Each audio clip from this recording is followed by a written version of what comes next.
ಈಗ covalent bond ಹೆಂಗೆ ತೋರಿಸ್ತಾರೆ, ಹಿಂಗೆ ತೋರಿಸ್ತಾರೆ,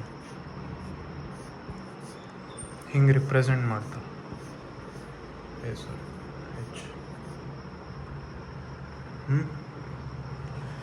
ಈಗ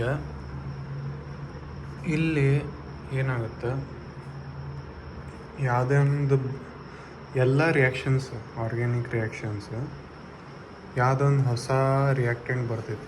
ಇದು ಆ್ಯಕ್ಚುಲಿ ಹಿಂಗಿರ್ತೈತಿ, ಯಾವುದೋ ಒಂದು ಹೊಸದು ಬರ್ತೈತಿ, ಯಾವುದೋ ಒಂದು ಹೊಸದು ಬರ್ತೈತಿ. ಇದೇನು ಮಾಡುತ್ತಾ, ಈ ಹೆಚ್ಚನ್ನು ಹೊರಗೆ ಹಾಕ್ತೈತಿ, ಕುಂದಿರ್ತೈತಿ. ಆಯ್ತಾ?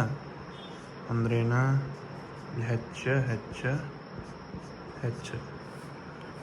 ಇದೇನು ಮಾಡುತ್ತೆ, ಸಿ ಎಲ್ ಹೆಚ್ಚನ್ನು ಹೊರಗೆ ಹಾಕುತ್ತಾ, ಸಿ ಎಲ್ನ ಒಳಗೆ ಕುಂದಿರ್ತೈತಿ. ಹಿಂಗೆ ಸಿ ಎಲ್ ಕುಂದಿರ್ತೈತಿ ಅದ್ರ ಬದಲಿ. ಅಂದ್ರೆ ಅದನ್ನು ತೆಗೆದು ಕುಂದಿರ್ತೈತಿ. ಅದು ಎದ್ರ ಬೇಸಿಸ್ ಮ್ಯಾಗ? ಸಿ ಎಲ್ ಏನೈತಿ, ನಾನ್ ಮೆಟಲ್, ಅಂದರೆ ಎಲೆಕ್ಟ್ರೋನೆಗೆಟಿವಿಟಿ ಆಮೇಲೆ ಹೇಳ್ತೇನೆ.